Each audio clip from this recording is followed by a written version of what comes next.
Si Light ay isang masayahing teenager na matagal nang nangangarap maging isang matagumpay na adventurer para mabigyan ng pamilya niya ng marangyang buhay. Para matupad yon, iniwan niya ang kanilang maliit na baryo at nagtungo sa lungsod upang magparehistro bilang adventurer. Pero hindi naging madali ang lahat. Sa mundong ito, lumikha ang Diyosa ng siyam na lahi at ang mga tao ang itinuturing na pinakamababa sa lahat.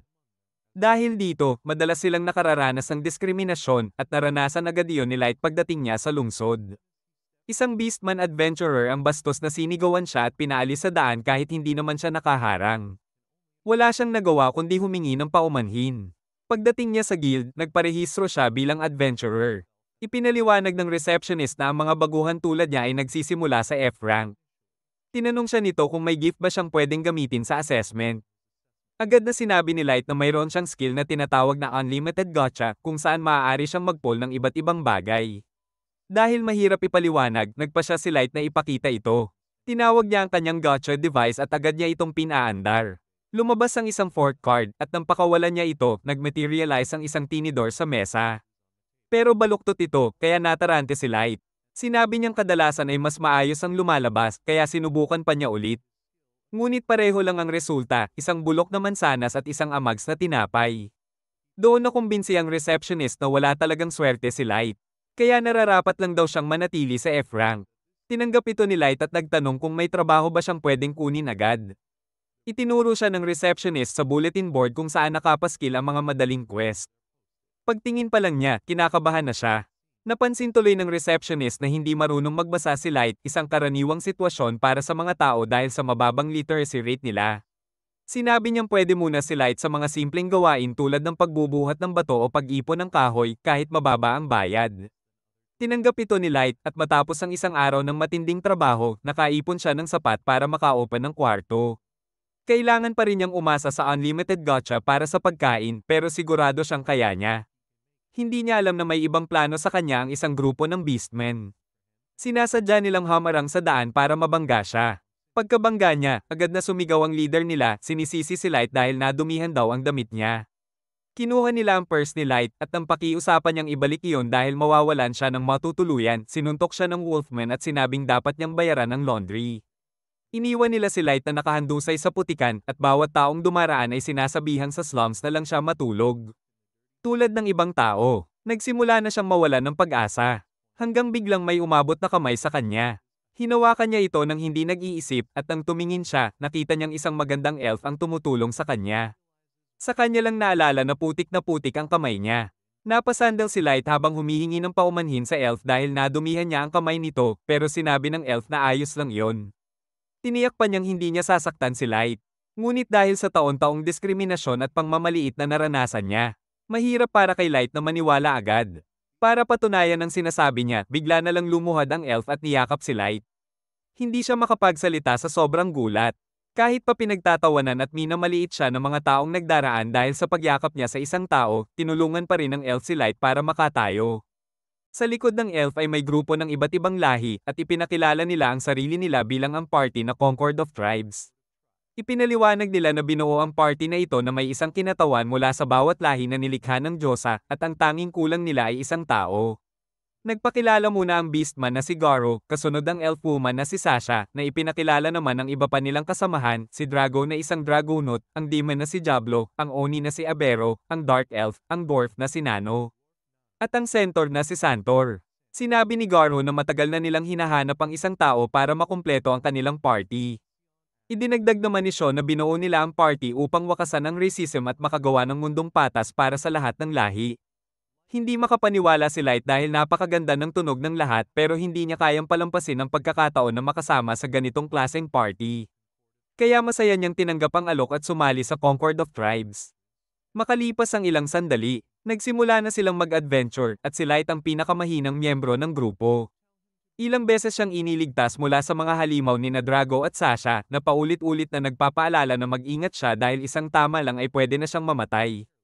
Paulit-ulit siyang humihingi ng paumanhin habang si Sasha naman ay sinusuri kung may natamo siyang sugat at sinasabihang manatili sa likuran nila palagi. Sinimulan siyang asarin ng iba pang miyembro dahil halatang sobra ang pag-aalala ni Sasha sa kanya. Namula si Sasha at ipinilit na party member lang ang turing niya kay Light. Nagsimulang makaramdam ng kawalan ng silbi si Light dahil pakiramdam niya wala siyang ambag maliban sa pagdadala ng gamit.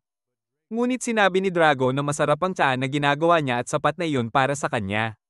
Lubos itong ikinatuwa ni Light kaya masigla siyang sumunod sa grupo papasok ng mas malalim sa dungeon. Di nagtagal, nakarating sila sa isang maluwang na lugar na may isang pasukan at isang labasan lamang. Nagkatinginan ng mga miyembro ng party bago nagdesisyong ito ang perpektong lugar para sa plano nila. Hindi alam ni Light kung tungkol saan ang planong iyon, kaya nagsimula siyang maghanda para magtimpla ng tsaa para sa lahat.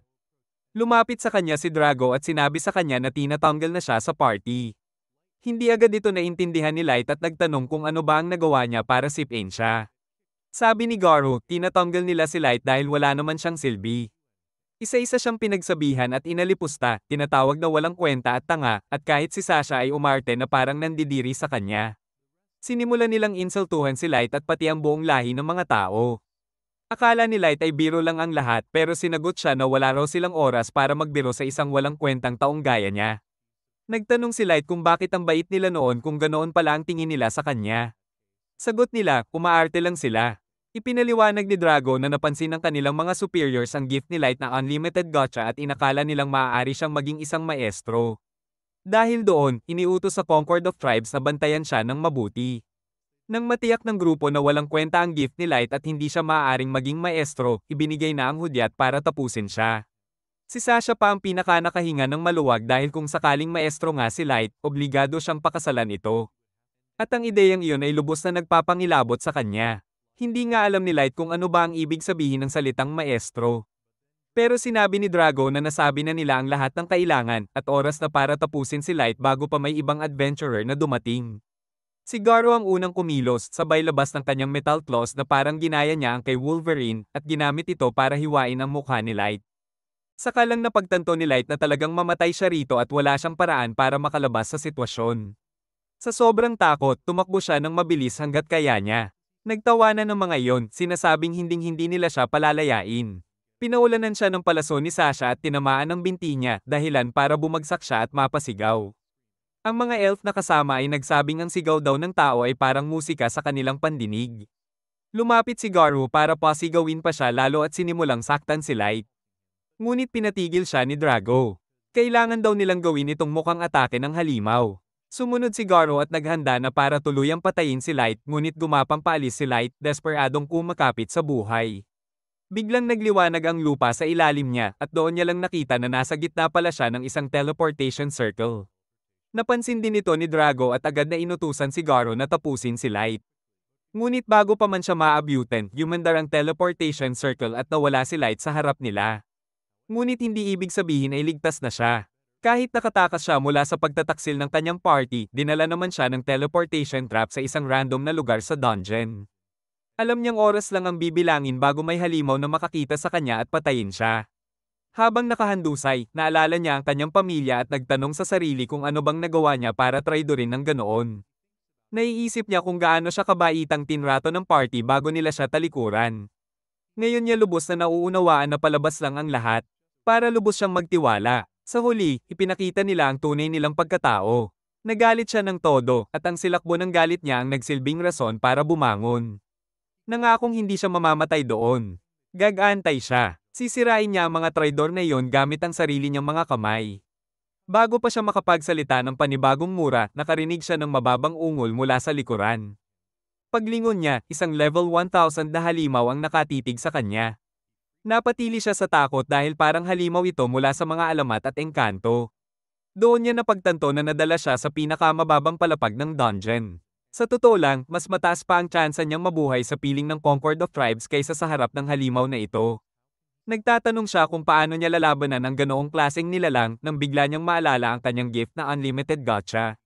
Nagdesisyon siyang sumugal. Pinindot niya ng paulit-ulit ang gacha button.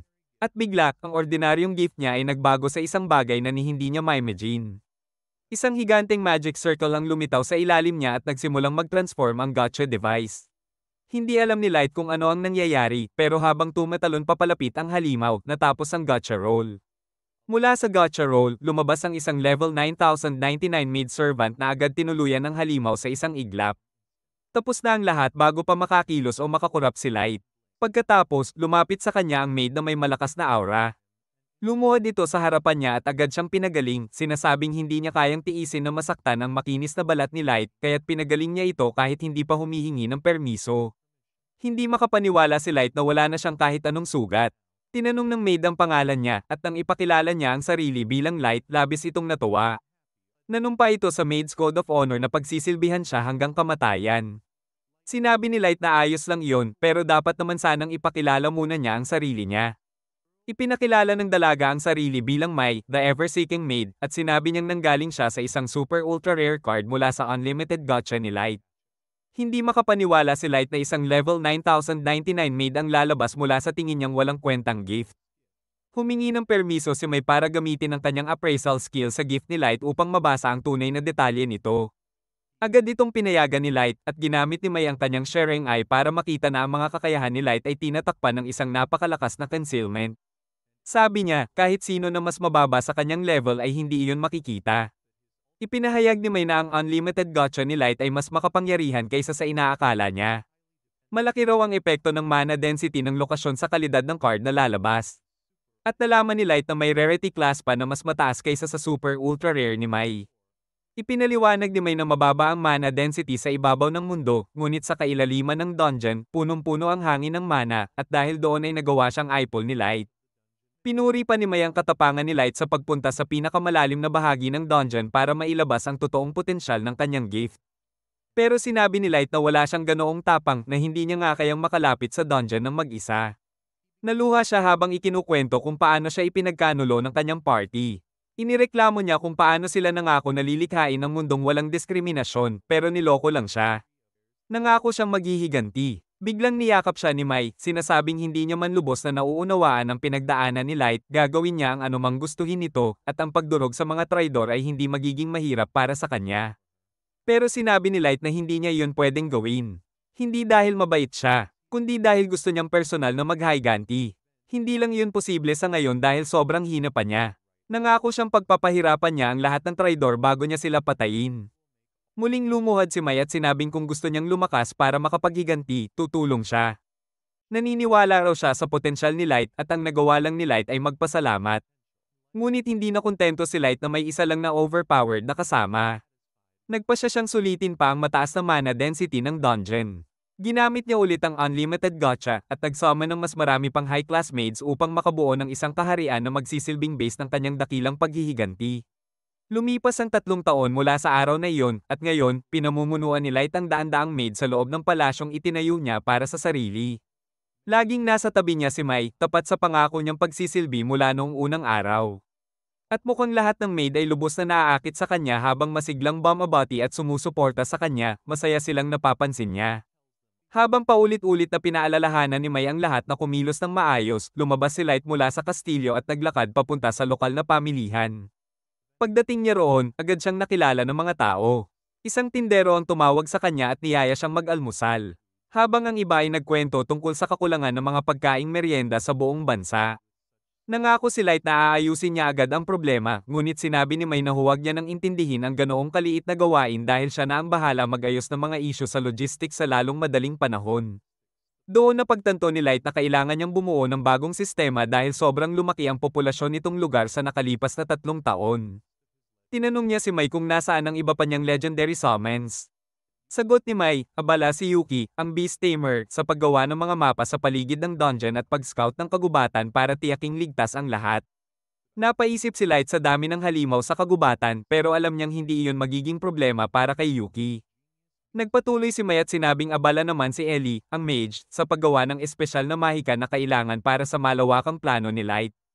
Naisip tuloy ni Light kung kakayanin ba ni Ellie dahil napakakomplikado ng mga spell na ipinagawa niya. Sunod niyang tinanong si Naz, ang Vampire Knight, na mahusay sa close combat ngunit medyo mahina sa ibang larangan.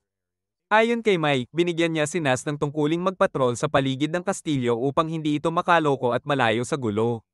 Hindi naman ito iniinda ni Light dahil mas nagiging masigla ang kastilyo dahil kay Naz. Pagbalik nila sa kastilyo, agad siyang ipinatawag ni Jack, ang huling miyembro ng 4 na legendary summons. Tinanong ni Jack kung handa na ba si Light para sa training. Medyo naiinis si Mai at pinaalalahanan si Jack na dapat tawagin niya si Light sa tamang title, ang Master. Ngunit si Jack ay hindi sumusunod sa ganoong hierarkiya kaya hindi niya ito pinansin. Sinabi naman ni Light kay May na ayos lang iyon dahil itinuturing niya si Jack na parang nakatatandang kapatid. Pagkatapos nito, nagdesisyon siyang sumama sa training session. Sa loob ng training ground, naghanda silang mag-spar. Biglang sumugod si Light gamit ang matinding bilis at tinamaan si Jack ng direkta sa matigas nitong abs, dahilan para umatras si Jack dahil sa lakas ng suntok. Natutuwa si Jack sa ipinakitang lakas ni Light at sinabing kung ordinaryong adventurer yon, siguradong hindi na nito kakayanin. Pero dahil malatangkang katawan ni Jack, kaya niyang tiisin ang matinding damage. Muli silang nagtagpo sa gitna ng arena. Nagbanggaan ang kanilang kamao bago sila sabay na umatras. Sinundan ito ni Light ng sunod-sunod na atake, ngunit naiwasan ni Jack ang mga ito. Samantala, patuloy na nagpapatrol si Naz sa mga pasilyo, tumatalbog ang kanyang ulo habang naglalakad. Nakasalubong niya ang ilang maid na agad siyang binola, sinasabing mas panatag sila dahil lagi siyang nagbabantay at tinitiyak na walang panganib. Tuwang-tuwa si Naz at iyon ang gusto ng mga maid dahil plano nilang biruin siya. Kaya iminungkahi nila na baka dapat niyang i-check ang silid tulugan ni Light para siguraduhing ligtas at walang nangyayaring kakaiba doon. Natuwa si Naz sa ideya at agad siyang nagtungo sa silid tulugan. Ngunit nang susubukan niyang buksan ang pinto, biglang lumabas mula sa loob si Mai. Tinanong ni Naz kung ano ang ginagawa ni Mai sa silid ni Light lalo na't alam nilang nasa training ito ngayon. Namula si Mai at mabilis na nagsabi na nililinis lang daw niya ang kwarto habang wala si Light. Sinabi ni Naz na kailangan niyang i-check ang kwarto para siguraduhin walang panganib. Pero bago pa makapigil si Mai, nakapasok na si Naz at napansin ang magulong kama. Sinabi niyang parang may gumulong doon, nagsinghot ng mga unan, at nagpagulong-gulong pa. Tinanong pa niya si Mai kung sinadya ba nitong ayusin ang kama ng ganoon. Nagpa siya si May na gamitin ang katangahan ni Naz sa pabor niya at buong kumpiyansang sinabi na iyon ang espesyal niyang style sa pag-aayos ng kama. Na-impress si Naz at nagtanong kung maaari rin ba niyang matutunan iyon, ngunit tumanggi si May at sinabing sikreto niya iyon. Pagkatapos noon, naalala ni Naz ang mensaheng ipinapadala ng mga maid kay May. Kinuha niya ang isang parchment at iniabot ito kay Mai na agad na napagtantong nagrereklamo ang mga maid dahil palagi niyang inaangkin ang silid ni Light at hindi niya binibigyan ng iba ng pagkakataong linisin iyon. Sinabi ni Mai kay Naz na huwag mag-alala dahil siya na ang bahala sa mga maid. Binigyan pa niya si Naz ng kaunting pera kapalit ng pananahimik nito na masaya namang tinanggap ni Naz bago tuluyang umalis. Paglabas niya, dumiretso siya sa pamilihan at sinuri ang iba't ibang pagkain na maaari niyang bilhin. Sa huli, napili niyang subukan ng malambot na pancakes na sinabayan pa niya ng sariwang gatas. Pagkatapos kumain, masigla siyang naglakad pabalik sa kastilyo at doon niya nakita si Yuki na nakaupo sa isang balkonahe. Tinanong niya si Yuki kung tapos na ba ito sa trabaho sa kagubatan. Dahil pagod na si Yuki sa kakulaitan ni Naz, ipinakita na lamang niya ang natapos na mapa na hinihingi ni Mai at sinabing naroon siya para iyon ay ihatid. Binati siya ni Naz at nagbalik sa kanyang pagpapatrolya bago pumasok sa throne room. Pagpasok sa magarang silid, nagsisigaw si Naz ng malakas dahil wala namang tao upang sawayin siya. Pagkatapos nito, umakyat siya sa trono at pinaglaruan iyon hanggang sa aksidente niyang mabali ang isang pakpak ng angel statue. Dahil takot kay Mai, mabilis niyang isinuksok pabalik ang pakpak kahit hindi pantay bago tumakbo palabas ng silid. Samantala, sa training ground, nagpatuloy sina Light at Jack sa sagupaan hanggang sa imungkahi ni Jack na tapusin na ang araw at magpahinga na. Pumunta sila sa banyo, at nang nasa malaking bathtub na sila, pinuri ni Jack si Light sa bilis ng pag-unlad nito. Ayon kay Jack, sapat na ang lakas ni Light para ang karamihan sa mga nilalang sa dungeon ay para na lang sa bata, at kakaunti na lang ang makalalaban sa kanya sa ibabaw ng mundo. Ngunit binalaan niya si Light na may ilan pa ring naghihintay ng pagkakataong wasakin siya. Naging seryoso si Light nang maalala ang pagtataksil na naranasan niya 3 taon na ang nakalipas at sinabing hindi siya titigil hanggat hindi niya nakakamit ang kanyang paghihiganti. Sa silid naman ni Mai, ipinatawag niya ang 4 na pasaway na maid at tinanong kung ano ang problema nila habang binabasa ang sulat na ipinadala nila. Pagharap nila kay Mai, natahimik ang 4 dahil hindi nila alam ang sasabihin. Humingi sila ng paumanhin at sinabing ginagawa lang nila iyon bilang paraan ng pagsuporta dahil alam nilang sobra-sobra ang trabaho ni Mai. Sinabi ni Mai sa kanila na huwag nang alalahanin ang trabaho niya at mag-focus na lamang sa kani-kanilang gawain. Tinanggihan niya ang kahilingan nilang linisin ang silid ni Light at bilang parusa, inutusan silang linisin ang buong pasilyo papunta sa throne room gamit ang kamay. Nagulat ang mga maid dahil napakahaba ng pasilyong iyon, ngunit sinabi ni Mai na ipagpatuloy nila iyon dahil makabubuti na maging abala sila habang nasa misyon siya kasama si Light. Sa labas, nakadikit naman si Naz sa bintana ng isang tindahan, nakatutok ang tingin sa isang gauntlet na gusto niyang bilhin ngunit wala siyang pera. Habang nandoon, nabunggo niya si Ellie na nagtanong kung ano ang tinitingnan ni Naz. Itinuro ni Naz ang gauntlet bago itanong kay Ellie kung bakit ang aga nitong bumalik gayong dapat ay binabantayan pa nito ang bagong konstruksyon. Saglit nang umiti si Ellie at sinabing maayos na ang takbo ng konstruksyon kaya nakasingit siya ng maikling pahinga. Hindi nagtagal, nauwi sila sa pag-aasaran kung sino ang mas malapit kay Light at kung sino ang mas mahalaga. Ipinagmalaki ni Ellie na siya ang direktang kasama sa revenge plan na ginagawa ni Light. Idinagdag pa niya na kamakailan ay nagkaroon sila ng isang magandang gabi kung saan nag-share sila ng tsaa at nagtalakay ng progreso, at balak pa niyang mag-set up ng isang private dinner sa susunod nilang pagkikita. Sinabi naman ni Nas na gusto rin niyang makipagtsaa kay Master. Pagkatapos ay ipinagmalaki na siya ang dalubhasa sa close quarters combat. Kaya kung kailangan ng tulong ni Ellie, maaari niya itong tawagin. Ngumiti si Ellie at sinabing gagamitin niya ang alok na iyon balang araw. Pagkatapos noon, bumalik si Nas sa kanyang walang kawawaang duty. Pagbalik sa kastilyo, abala ang apat na maid sa pag-uusap laban kay Mai. Sinabi nila na hindi raw nalalayo si Mai sa isang kilalang diktador mula sa Germany at pinag-uusapan kung dapat ba nilang sumbong si Mai kay Light. Ngunit umatras sila sa ideya dahil ayaw nilang maranasan ang galit ni Mai. Naalala ng isa sa kanila na malapit si Light kay Mai dahil siya ang pinakaunang summon nito. Sinabi naman ng maid na may purple na buhok na inabot pa ng 2 buwan bago masundan si Yuki, ibig sabihin, 2 buwan na silang magkasama ni Light sa dungeon ng sila lang. Dahil dito, nagselos sila ng todo at nagpagulong-gulong pa sa sahig habang pinag-iisip ang gumawa ng kung ano-anong kabaliwan. Kalaunan ay napagpasyahan nilang gumawa ng parang voodoo magic, sabay-sabay na nakaupo sa mesa at paulit-ulit na nag-chant ng die para mawala si Mai sa eksena. Sa kamalasan nila, narinig ni Mai ang lahat at bigla siyang pumasok sa silid na trap ang apat na maid sa sulok. Agad silang nagsorry, sinasabing dala lang ng selos ang lahat at wala silang intensiyong gawin ang sinasabi nila. Sinabi ni Mai sa kanila na tigilan ng pag-iisip ng kung ano-anong bagay. Ipinaliwanag niya na noong mga buwang nasa pagitan ng pagkakasama niya at pagkakasama kay Yuki, abala si Light sa pag-aaral ng mahika at sa pag-eensayo ng bawat uri ng martial arts na kaya niyang matutunan. Wala raw silang oras para sa kahit ano pa. Medyo gama ng loob ng mga maid sa narinig. Dagdag pa ni Mai, bumalik siya roon dahil pakiramdam niya ay masyado siyang naging mahigpit sa kanila.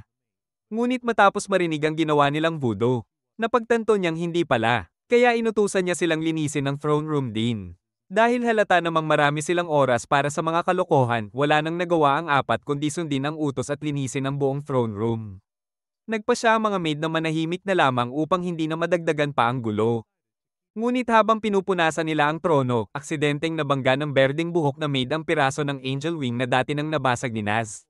Nalaglag ito sa sahig at natigilan silang lahat, iniisip na baka sila ang masisi at ini-imagine kung ano ang gagawin sa kanila ni Mai. Kinabukasan, pumasok si Light sa dungeon at nadatnan sina Naz, Ellie, at Yuki na naghihintay na sa kanya. Binati niya sila ng magandang umaga habang agad namang nag-aasaran sina Naz at Ellie. Ngunit biglang lumitaw mula sa dilim ang isang halimaw. Nanlaki ang mata ni Light nang makita na ito ay isang hellhound.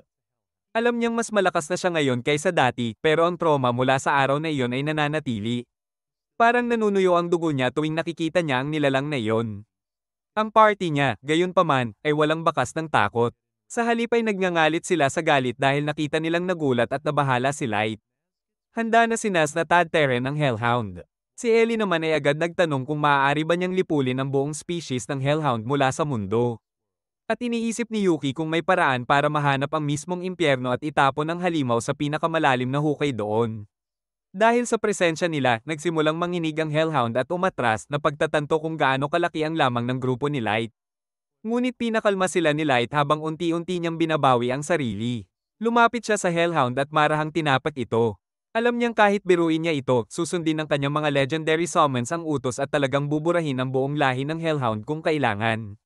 Pagkatapos, humarap siya sa kanila at sinabi na kailangan na nilang umakyat sa surface dahil sisimulan na nila ang kanilang plano ng paghihiganti ngayong araw. Sa ibabaw naman, yumuyuko ang mga beast folk sa isang furry na kabilang sa party na nagtaksil kay Light at iniwan siyang halos patay. Ginawa na siyang lokal na celebrity at may mga taong halos magsumamo sa kanya na makipaglapit sa kanilang mga kapatid na babae. Naglalakad siya kasama ang kanyang mga kasamahan na parang isang tunay na boss hanggang sa mapansin niya ang isang batang tao na naghahalungkat ng basura para may makain. Malala ang pagtingin ng furry sa mga tao, kaya bigla niyang itinapon palayo ang bata at tinakot na huwag nang magpakita pa roon kung gusto nitong mabuhay. Nagsigawan ng iba pang beast folk na parang mangmang na sumusuporta sa kanya. Ngunit tumahimik ang lahat pagpasok niya sa tavern. Pinili niya ang pinakamagandang upuan at iniutos sa kanyang mga kasamahan na umorder ng kahit ano at gaano karami man ang gusto nila dahil marami raw siyang perang kailangan gastusin bago siya singilin ng IRS. Habang nagugutom ang mga tao sa labas, ipinapaserbisyo naman sa kanila ang malalaking tray ng meat skewers. Pinuri siya ng mga kasama niya dahil naging idolo siya ng mga beast folk kahit na ipinanganak siya sa kahirapan at nagmula sa mga barong-barong bago umangat para maging pinunong sinusundan ng lahat. Ipinagyabang niya na hindi ganoon kadali maging tulad niya. Aniya, sinapol niya ang sining ng persuasion at dahil likas na followers ang mga beast folk, kailangan lang niya itong samantalahin para mamuhay na parang hari. Sinabi rin niya na ang pinakamahalagang bahagi ay ang pag-aayos ng mga trabaho, kung alin ang kumikita at alin ang napakahirap ngunit kulang sa kapangyarihan at kita. Isa sa mga kasama niyang beast folk ang nagtanong kung ang trabahong ginawa niya 3 taon na ang nakalipas kasama ang Concord of 12 Party ay isang profitable na trabaho. Isa pang furry ang kumagalit sa kanya dahil sa kakatanong niya at sinabi naman ng wolf beast na malas lang dahil pinasumpa sila ng federation na kumuha sa kanila. Dahil doon, wala silang pwedeng ibunyag na impormasyon tungkol sa misyon. Naalala niyang iyon ang pinaka-relax at pinakamataas ang bayad na trabaho na tinanggap niya, patayin lang ang isang walang kwentang batang tao, at kapalit nito ay yaman at kasikatan na ang tinatamasa niya ngayon. Naiinis lang siya na hindi niya nalaman kung saan humantong ang portal pero sa tingin niya, wala nang kahit katiting na tsansa na nakaligtas si Light. Naisip din niya kung ano ba talaga ang maestro na pilit hinahanap ng Federation. Pero nang kilabutan siya, napagtanto niyang delikadong halukayin pa ang bagay na iyon.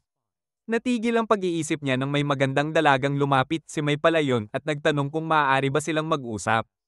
Tinanong niya kung siya ba ang Go, ang pinuno ng mga beast folk. Uminom muna siya mula sa baso at saka tumango. Nagsinungaling si May at sinabing siya ang maid ni Master Light na nagmula sa isang pamilya ng Maharlika. Nagulat si Gro sa narinig at naisip kung mas kikita sana siya kung hindi niya agad pinatay si Light. Nagpatuloy si May sa pagsisinungaling, 3 taon na raw niyang hinahanap si Light at lahat ng bakas ay nagturo sa bansang ito kung saan huli itong nakita kasama ang bagong party. Sumagot si Gerald na miyembro siya ng party na iyon at totoong kasama nila si Light. Nanluha si May habang sinasabi niyang narinig niyang namatay si Light sa dungeon at hindi na muling nakita. Tumango si Gerald, sinasabing iyon ang katotohanan. Malas lang at namatay si Light. Ngunit nakiusap si May kung maaari ba siyang dalhin sa lugar kung saan huli itong nabuhay. Kahit papaano, makapagbibigay raw iyon ng konting ginhawa. Bastos na tinanong ni Gerald kung ano naman ang mapapala niya. Sa gulat niya, inilapag ni May ang isang bag na naglalaman ng 3 solidong gold bars. Napatigil ang mga tauhan niya, pero pinanatili ni Gro ang tuwid na ekspresyon habang iniisip kung patibong ba ito o kung gusto lang talaga ng dalaga ng escort papunta sa dungeon. Sa huli, napagpasyahan niyang tanggapin dahil sa isip niya hindi naman siya kayang sakta ng isang human girl. Dinala ni Gro si Mai sa dungeon kasama ang mga tauhan niya. Pagkaraan ng mahabang paglalakad, tinanong niya kung ayos pa ba si Mai. Pagod ito pero ngumiti at sinabing kaya pa niya. Habang naglalakad, inisip ni Gro kung gaano kaganda ang trabahong napunta sa kanya, hindi lang ang ginto ang kukunin niya, balak pa niyang pagsamantalahan si May sa mismong lugar kung saan namatay si Light. Sa wakas, narating nila ang kuweba kung saan itinapon at iniwan si Light para mamatay. Ipinakita ni Gar kay May ang lugar at sinabi, dito inabutan ng aksidente si Light. Sinundan pa niya ito ng kasinungalingan, may grupo raw ng halimaw na umatake at hindi na nakatakbo si Light. Pinagpira-piraso raw siya. Tapos nasapul pa ng teleport trap kaya hindi na muling nakita. Bumagsak si May sa lupa habang umiiyak at sa isip naman ni Gar, lalo niyang hinamak ang mga tao na wala man lang kakayahang maramdaman ang panganib. Unti-unting pumwesto ang mga tauhan niya, binabarahan ng nag-iisang labasan. Patuloy si Gar sa pagsisinungaling, kunwari sinubukan pa niyang iligtas si Light pero hindi kinaya, habang naghahanda na siyang umatake. Nag-iba ang boses ni May habang sinasabi niyang tanging pinakamalulupit na nilalang sa mundo ang kayang linlangin ng isang malinis ang puso tulad ni Light, dalhin siya sa isang maruming dungeon at pagkatapos ay traidorin. Tumingin siya sa paligid, iniisip na kung mas maaga lang siyang nakasama sa paglilingkod kay Light, hindi sana ito nasipa, tinamaan ng palaso sa binti, at binugbog hanggang halos ikamatay. Agad nakaramdam si Gro ng banta at umatras. Hindi niya maintindihan kung paano nalalaman ng babaeng ito ang lahat ng iyon. Nalilito ang mga tauhan niya dahil wala silang alam sa totoong lawak ng nangyari noon. Pero alam ni Grow, 12 lang ang miyembro ng party nila na nakaalam ng buong pangyayari, dagdag pa ang ilang piling tao ng bansa. Kaya't galit niyang tinanong kung sino ang pinaglilingkuran ni Mai. Spy ba siya mula sa Kalabang tribo? Mataray siyang sinagot ni Mai. Wala raw siyang pinaglilingkuran kundi si Light. At ngayon, haharapin na niya ang galit nito. Sapat ang naglalagaslas na enerhiyang lumalabas kay Mai para takutin si Grow, isang bagay na ikinagulat pa niya mismo. Pilit niyang iniisip na isa lang itong hamak na human, walang silbi kundi pagtripan at itapon pagkatapos. Pero kahit isang tingin lang ng babae, nakakakilabot na. Doon niya na-realize na hindi ito biro, sigaw ng instinct niya na mamamatay siya kung makikipaglaban siya dito. Bago pa makakilos si Mai, may boses na lumabas mula sa madilim na sulok, boses ni Light. Sabi niya kay Mai, kumalma muna siya na mismo ang haharap kay Grow. Ayaw maniwala ni Grow sa boses na narinig niya. Pero lumabas na si Light mula sa dilim, bati kay Gar na para bang matagal silang nagkahiwalay. Sinabi niyang narito siya para bawiin ang lahat ng ginawa nito 3 taon na ang nakalipas. Biglang bumalik ang kumpiyansa ni Grow at tumawa. Hindi raw niya inakalang makikita pa niya si Light. Tinawag niya itong isang level 15 na mahina at walang kakayahang lumaban sa isang level 150 raid boss tulad niya. Tawa pa siya ng tawa habang sinasabing kahit paano nakaligtas si Light, ngayon siya mismo ang papatay dito at iuuwi ang bangkay bilang patunay. Napabuntong hininga si Light at tinanong siya kung hindi man lang ba siya natutokso malaman kung sino si Mai at kung gaano ito kalakas. Umiling si Garth, hindi raw niya alam kung gaano kalakas ang little maid nito, pero sigurado siyang hindi kayang pumantay ng mga human sa mga beast folk. Ipinagmalaki pa niya na lahat ng tauhan niya ay lampas level 130, kaya nilang durugin ang dalawa. Pagkasabi, agad siyang nagbigay ng utos. 2 sa mga tauhan niya ang sumugod kay Light, handang tapusin ito. Pero sa isang kisap mata, lumitaw si Mai sa harap nila at sabay nalaglag ang ulo ng 2 sa iisang lugar, kasunod ang mga bangkay nilang tumamba. Nagbabala si Mai, sino mang magtatangkang saktan si Light, mawawala ng ulo. Pero sinabi ni Light kay Mai na umurong muna at harangan lamang ang lahat ng exit. Gusto niya ring makisali sa kasiyahan. Nawala ng morale ang mga tauhan ni Grow, hindi sila makapaniwala sa nakita nila. Pero pilit silang pinatatatag ni Grow, sinasabing daya lang daw yon at wala nang iba. Tinanong ni Light kung naniniwala pa rin ba si Grow na inferior ang mga tao. At kung naisip ba nito kahit minsan na baka ang human race ang pinakamalakas sa lahat ng lahi. Tinawanan lang siya ni Gerald habang ipinagmamalaki ang level niya. Pero tugon ni Light, ang level ay numero lang, walang kinalaman sa tunay na lakas ng isang nilalang. Nagsawa na si Gar sa pakikinig at sabay-sabay silang sumugod kasama ang lahat ng tauhan niya. Ngunit sa gulat niya, nakatayo lang si Light kasing tahimik ng tubig bago biglang sumabog sa isang napakabilis na counter-attack. Tinamaan at nabarahan niya ang bawat isa sa mga aso, pinabagsak silang lahat habang hinihingal sa sahig. Lumapit si Light kay Gero at tinanong kung naniniwala pa rin ba itong mas mahina ang mga tao. Ngunit hindi matanggap ni Grow ang kahihiyan. Pinilit niyang tumayo, winakasan ng sakit at muling sumugod, sinasabing imposibleng may human na kayang tumapat sa kanya. Hinugot niya ang isang magic crystal mula sa bulsa at binasag ito sa sahig, sabay summon ng pamilyar niya, isang level 500 na wolf monster. Tinanong ni Light kung iyon lang ba ang kaya niya. Pero inisip ni Gerald na natameme lang si Light sa takot. Pinagsabihan niya si Light na magsimulang magmakaawa para sa buhay niya. Ngunit nakatayo lang si Light, sinasabing umatake na siya, hindi raw siya gagalaw kahit 1 pulgada. Galit na galit si Grow at iniutos sa kanyang halimaw na magpaapoy ng isang napakalakas na blast sapat para burahin ang isang buong lungsod. Ngunit nang kumalat ang alikabok, nanlaki ang mga mata ni Grow. Nandoon si Light, nakatayo pa rin sa parehong pwesto, ni Gasgas ay wala. Tinukso pa siya ni Light dahil binigyan niya ng napakagarbong pangalan ng atake niya, gayong puro alikabok lang ang inabot. Hindi makapagsalita si Grow, samantalang nanginginig na sa takot ang kanyang mga tauhan. Sinabi ni Light na siya naman ang aatake. Kumuha siya ng isang card na parang nasa Yu-Gi-Oh! At inilabas ang level 9000 ultra rare card ng Primal Wolf God. Lumitaw ang nilalang sa likod niya, kumikislap at parang malakristal na nagpawala ng katinoan ng mga furry sa paligid. Inutusan ni Light ang Wolf God na patayin ang familiar ni Grow. Sa halip na sumabog ng napakalakas na enerhiya, huminga lang ito ng mahina. Ngunit sapat na ang hiningang iyon para maging kristal ang wolf ni Grow at magkapira-piraso sa harap niya. Habang wala nang nagawa at tulala si Gar, tuluyan na siyang nagkulap sa katotohanang nawasak ang level 500 niyang pamilyar sa loob ng 1 segundo. Ngunit sabi ni Light, kaya rin niyang talunin ang halimaw kung gusto niya. Upang patunayan, ibinunyag niya ang tunay niyang level, maxed out sa 9,999. Nanginig si Go at nauutal, sinasabing imposible yon dahil ang humans ay hanggang level 100 lang. At kung siya nga ang parehong Light noon, dapat daw ay tumanda na siya kahit kaunti. Inamin ni Light na gumagamit siya ng age ring upang ihinto ang pagdadalaga ng katawan niya dahil gusto niyang manatiling ganito para hindi niya makalimutan ang araw na ipinagkanulo siya ng pinakamasahol na tao sa mundo. Doon na na-realize ni Gar na tapos na siya, wala na siyang tsansang manalo laban sa halimaw na naging si Light. Alam niyang mamamatay siya, kaya ginawa niya ang gagawin ng isang duwag. Ibinagsak ang mga sandata at humingi ng tawad. Sinabi niyang napilitan lang siya noon dahil sa Federation. Kahit daw ngayon, wala siyang balak manakit, sasabihin na raw sana niya ang totoo, pero mga tauhan niya raw ang may pakanan ng lahat at nadamay lang siya. Hindi makapaniwala ang mga tauhan niya, ito pa ba ang parehong pinuno nilang nagyayabang kaninang umaga? Yumuko si Gro at nagmakaawa. Pati pagiging personal pet ni Light, pumayag na siyang ialok kung kinakailangan. Pero hindi yun pinansin ni Light. Diretso niyang tinanong si Gro kung ano ba talaga ang maestro at bakit ganoon na lang ang pagkahumaling ng gobyerno sa paghahanap dito. Tapat na sagot ni Gro, wala siyang ideya kung sino yon. Ang tanging sinabi raw ng gobyerno ay malamang isa itong tao. Tinanong naman ni Light kung bakit nila siya gustong patayin noong malaman nilang hindi pala siya ang maestro. Agad yumuko si Gro, sinasabing wala raw talaga siyang ideya, utos lang daw yon sa kanila. Inilipat ni Light ang tingin sa mga tauhan. Tinatanong kung may nalalaman ba sila. Para makaligtas, agad-agad nilang sinabi na alam nila ang hinahanap ni Light. Pero ginamit ni May ang espesyal niyang mata para makita ang mga kasinungalingan nila at agad niya silang pinaire-piraso, nagkalat ang dugo sa paligid. Ayon sa kanya, sino mang magsisinungaling sa harap ni Light ay mamamatay sa kanyang kamay. Muli namang humarap si Light kay Gro at tinanong kung may tsansa ba siyang manalo kung aakyat siya sa ibabaw at magsisimula ng digmaan. Tapat na sagot ni Gro, napakalakas ni Light at kayang wasakin ang mga bansa mag-isa.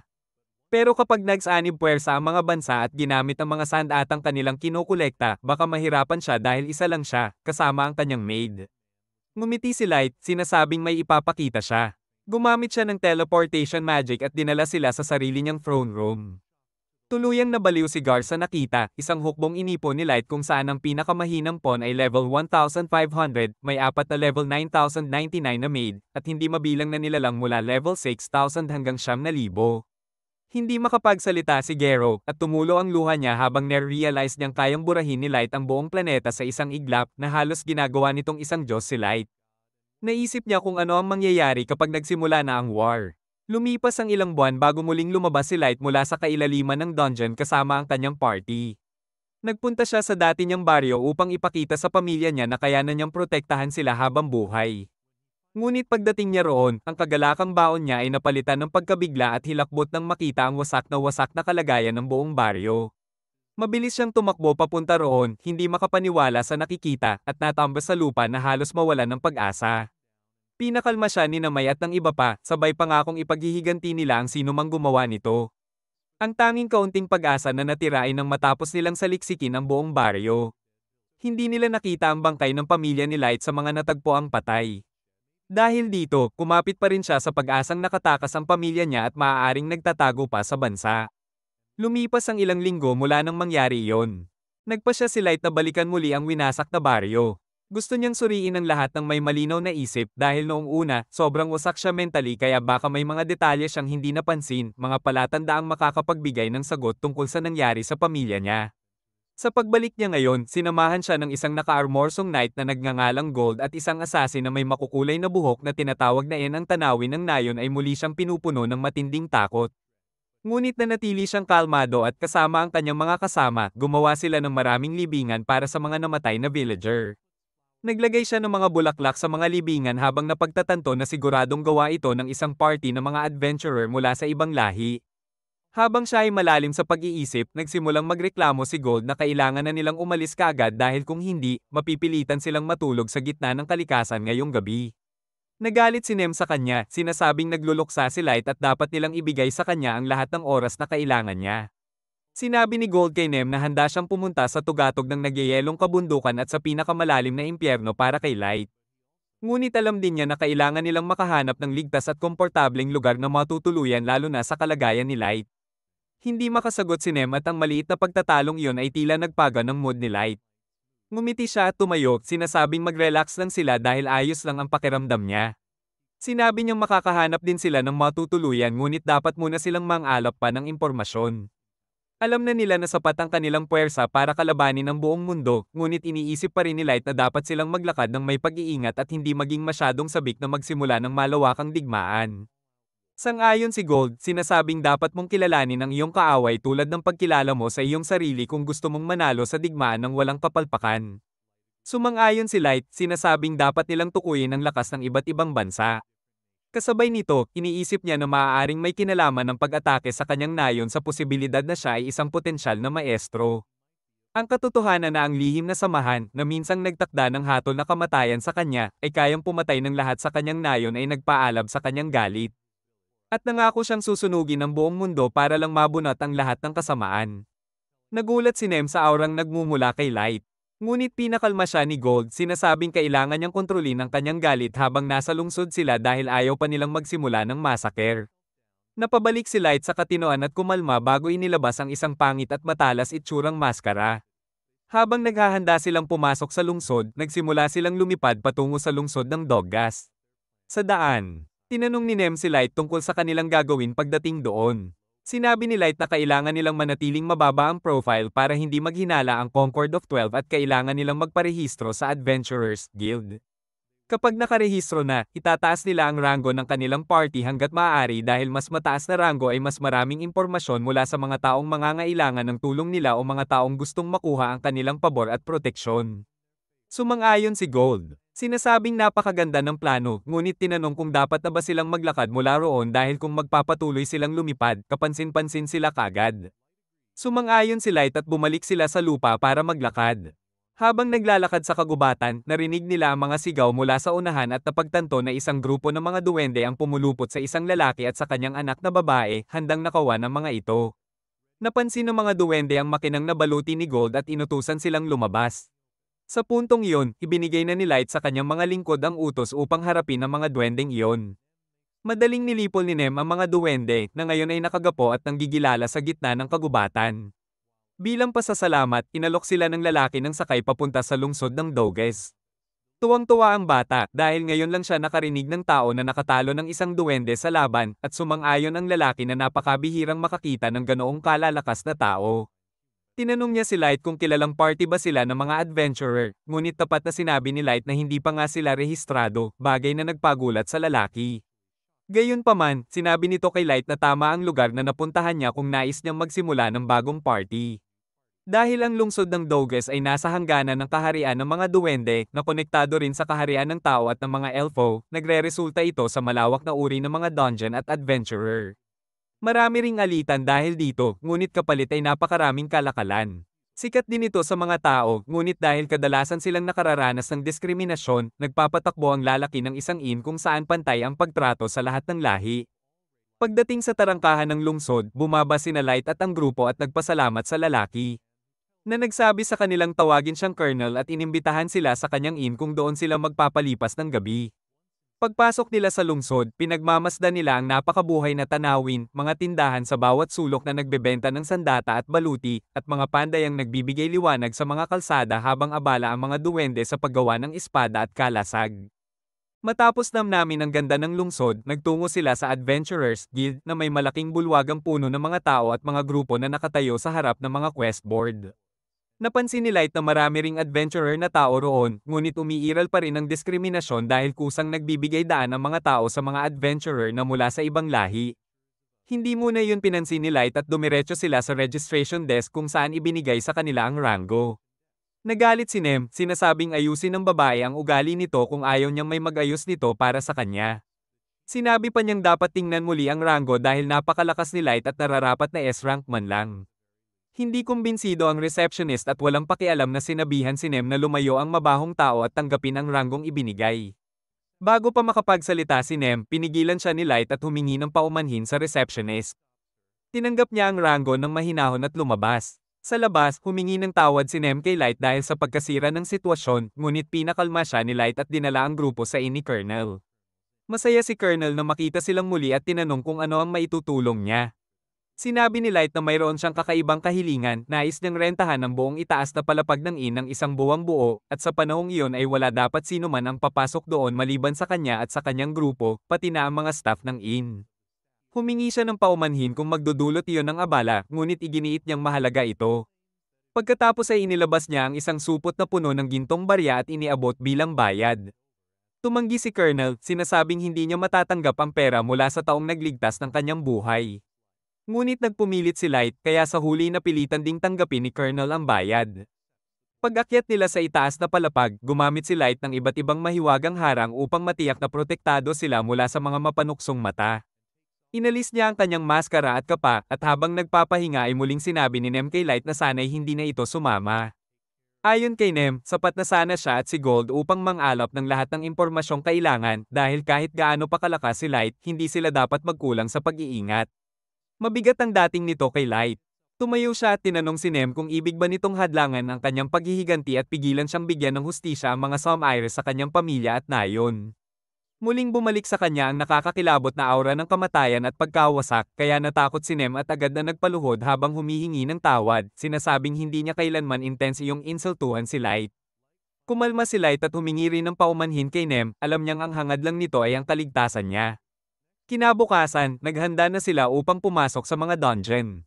Nagbihis sila at pumila sa mahabang hanay patungo sa pasukan. Habang nakapila, tatlong nakahod ang umeksena at sumingit sa unahan ng isang grupo ng batang human adventurers. Dahil sa kumpiyansa ng tatlo, alam na agad ni Light na hindi sila tao. Habang lahat ng human adventurers ay takot at walang imik, nagsalita si Light at sinabihan ng tatlo na bumalik sa pila tulad ng lahat. Umatras ang isa sa mga nakahod at tumingin kay Light na may galit at pagkagulat, hindi makapaniwalang may taong humarap sa kanya. Sinabi ni Light na kung mula sila sa pamilyang Maharlika, mas makabubuting huwag silang gumawa ng eksena.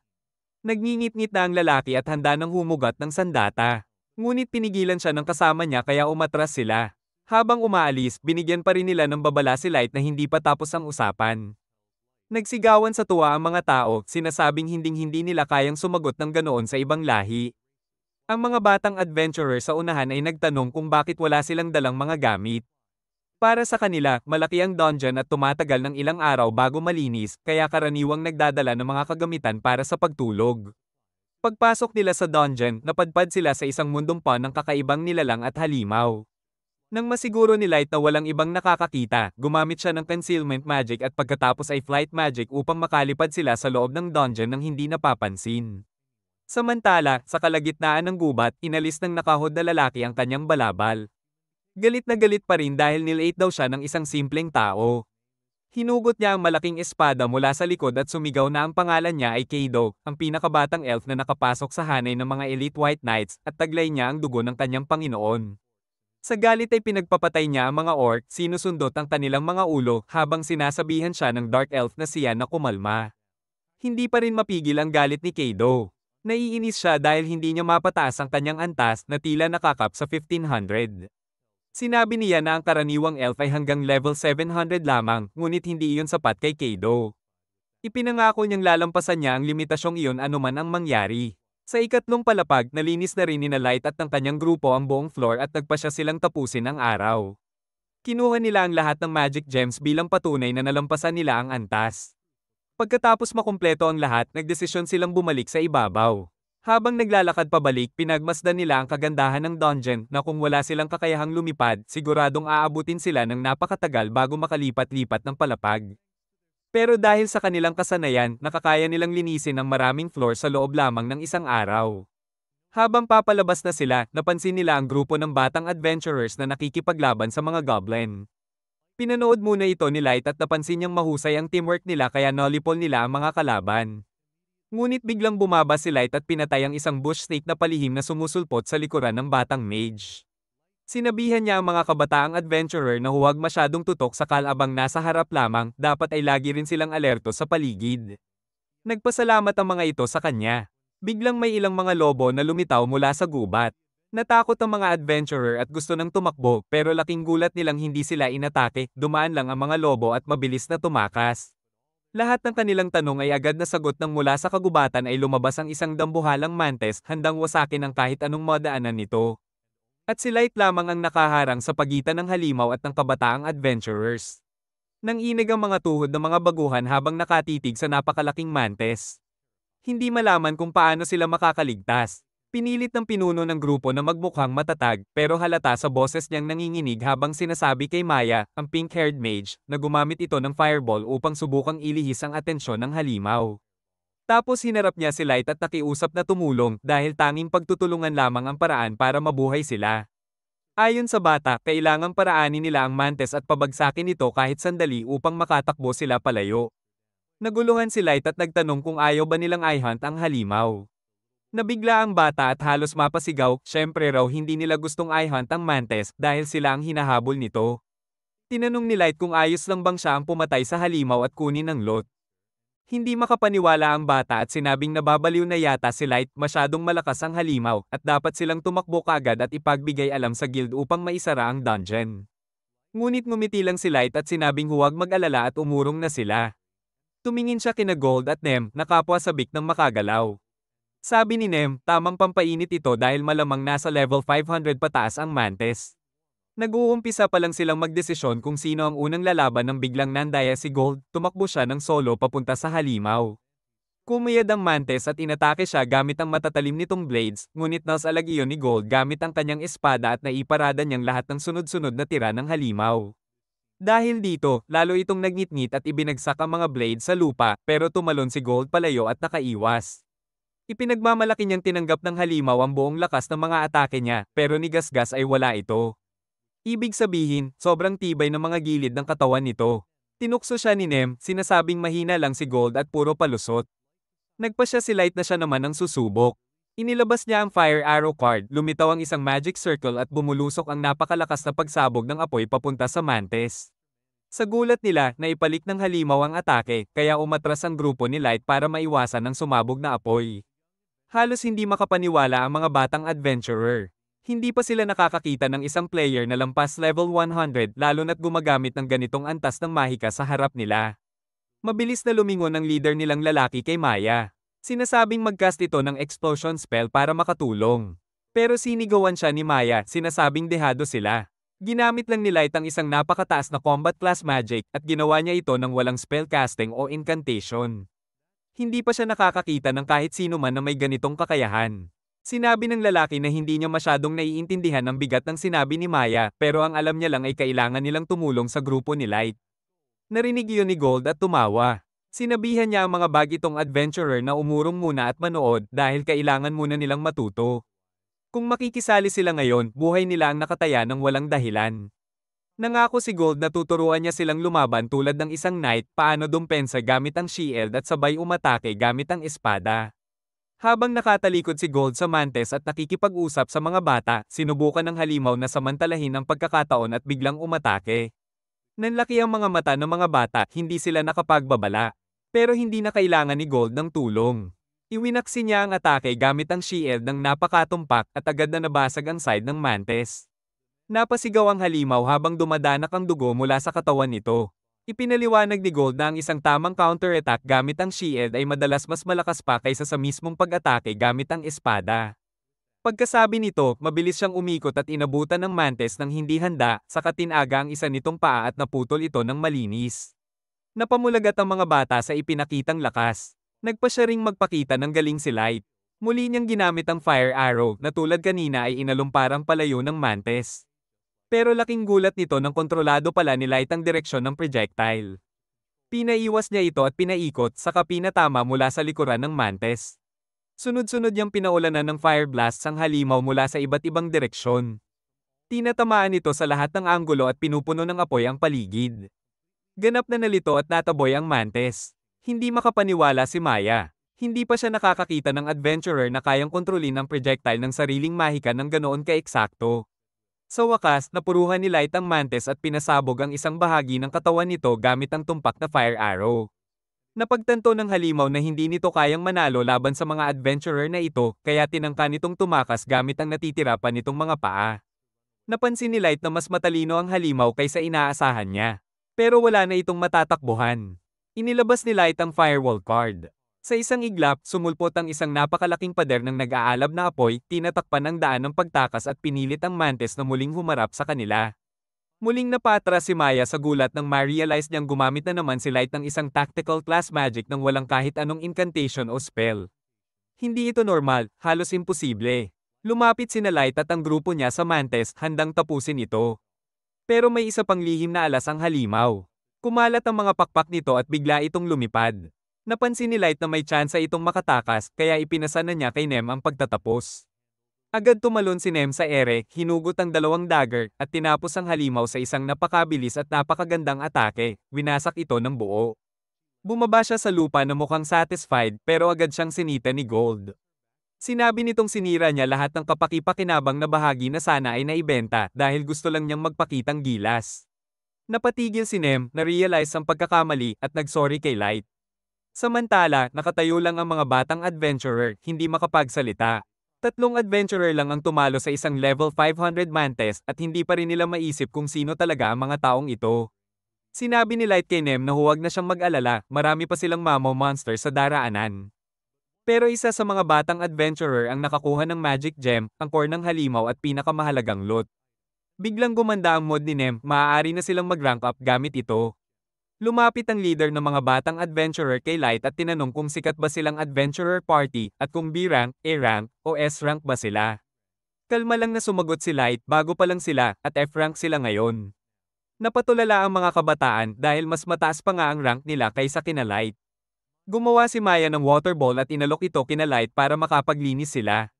Nagpasalamat si Light. Sinabi naman ng grupo ng kabataan na kung wala sina Light, malamang patay na sila sa kamay ng Mantes. Inalok ng leader ang grupo ni Light na makikamp sa kanila ngayong papalubog na ang araw. Delikado raw gumala sa dungeon kapag gabi kahit sa pinakamalalakas na adventurer.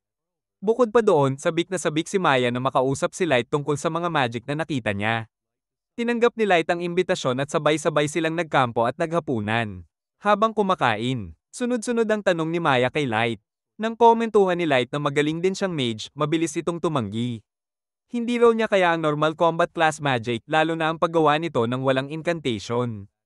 Hindi pa rin maintindihan ng ibang kasama ni Maya kung ano ba ang nakaka-impress sa ginawa ni Light. Dahil dito, napaikan si Maya at napasigaw habang nag-e-explain.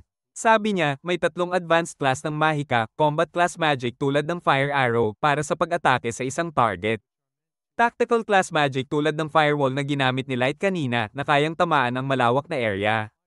At strategical class magic may global na epekto at kayang magdulot ng meteors, tsunami, o lindol.